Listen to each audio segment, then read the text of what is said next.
شروع اللہ کے نام سے جو بڑا مہربان نہایت رحم والا ہے۔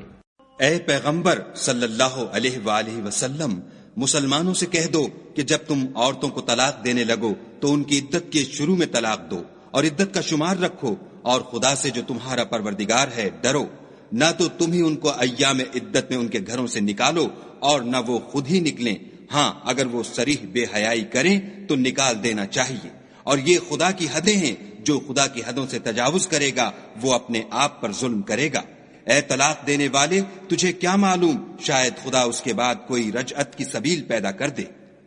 پھر جب وہ اپنی میعاد یعنی انقضاء عدت کے قریب پہنچ جائیں تو یا تو ان کو اچھی طرح سے زوجیت میں رہنے دو یا اچھی طرح سے علیحدہ کر دو، اور اپنے میں سے 2 منصف مردوں کو گواہ کر لو،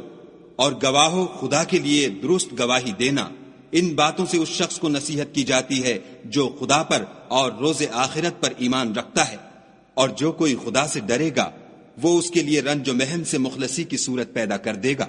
اور اس کو ایسی جگہ سے رزق دے گا جہاں سے وہم و گمان بھی نہ ہو، اور جو خدا پر بھروسہ رکھے گا تو وہ اس کو کفایت کرے گا۔ خدا اپنے کام کو جو وہ کرنا چاہتا ہے پورا کر دیتا ہے، خدا نے ہر چیز کا اندازہ مقرر کر رکھا ہے۔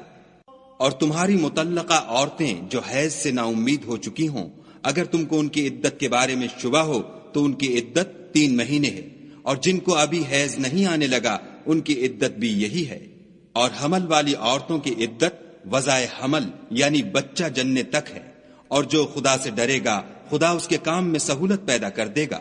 یہ خدا کے حکم ہیں جو خدا نے تم پر نازل کیے ہیں، اور جو خدا سے ڈرے گا وہ اس سے اس کے گناہ دور کر دے گا اور اسے اجر عظیم بخشے گا۔ مطلقہ عورتوں کو ایام عدت میں اپنے مقدور کے مطابق وہیں رکھو جہاں خود رہتے ہو، اور ان کو تنگ کرنے کے لیے تکلیف نہ دو، اور اگر حمل سے ہوں تو بچہ جننے تک ان کا خرچ دیتے رہو۔ پھر اگر وہ بچے کو تمہارے کہنے سے دودھ پلائیں تو ان کو ان کی اجرت دو، اور بچے کے بارے میں پسندیدہ طریق سے موافقت رکھو، اور اگر باہم ضد اور نا اتفاقی کرو گے تو بچے کو اس کے باپ کے کہنے سے کوئی اور عورت دودھ پلائے گی۔ صاحب وسعت کو اپنی وسعت کے مطابق خرچ کرنا چاہیے، اور جس کے رزق میں تنگی ہو وہ جتنا خدا نے اس کو دیا ہے اس کے موافق خرچ کرے۔ خدا کسی کو تکلیف نہیں دیتا مگر اسی کے مطابق جو اس کو دیا ہے، اور خدا ان قریب تنگی کے بعد کشائش بخشے گا۔ اور بہت سی بستیوں کے رہنے والوں نے اپنے پروردگار اور اس کے پیغمبروں کے احکام سے سرکشی کی تو ہم نے ان کو سخت حساب میں پکڑ لیا، اور ان پر ایسا عذاب نازل کیا جو نہ دیکھا تھا نہ سنا۔ سو انہوں نے اپنے کاموں کی سزا کا مزہ چکھ لیا، اور ان کا انجام نقصان ہی تو تھا۔ خدا نے ان کے لیے سخت عذاب تیار کر رکھا ہے۔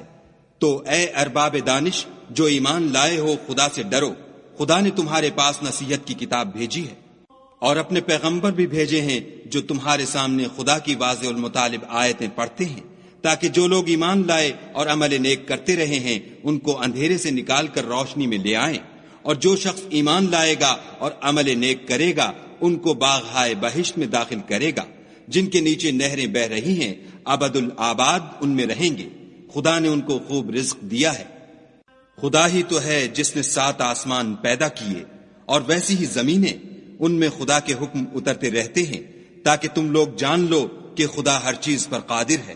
اور یہ کہ خدا اپنے علم سے ہر چیز پر احاطہ کیے ہوئے ہے۔